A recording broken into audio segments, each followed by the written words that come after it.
Good luck na lang talaga sa pagbantay kay Wemby kahit si Jalen Green nagulat sa ginawa ni Victor Wembanyama. Bibihira sa isang 7-footer ang makakagawa nito.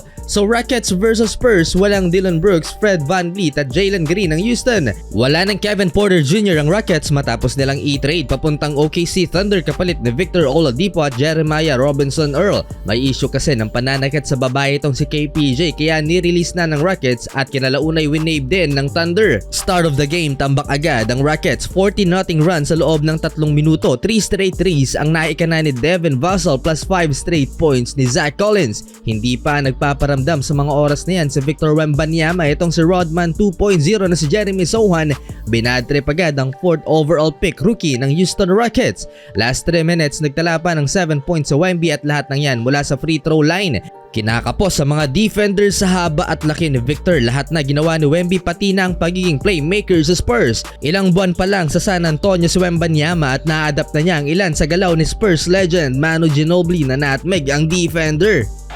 Victor returns the favor. Muggsy Bogues, but it's not. We said it.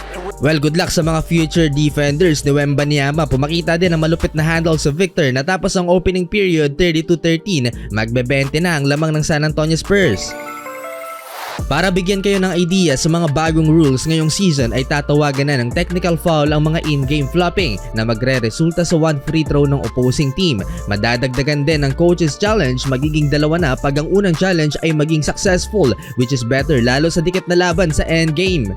Second quarter leading scorer ng Houston Rockets si Jabari Smith Jr. at Jae'Sean Tate with 23 combined points, habang sa Spurs naman 0-for-5 sa Wembanyama pero may 6 rebounds.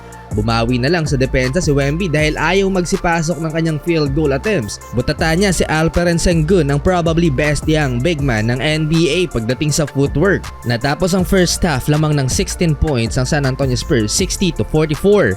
Nagulat pa si Jalen Green sa ginawang poster attempt ni Victor Wembanyama sa first half. Muntik na ang Australian center at 6'11 na si Jack Landale doon. Foul ang tinawag sa Rockets big man. Kakasimula pa lang ng third quarter, finally nakakapagtala na rin ang field goal si Wembanyama, 3-pointer from the wing.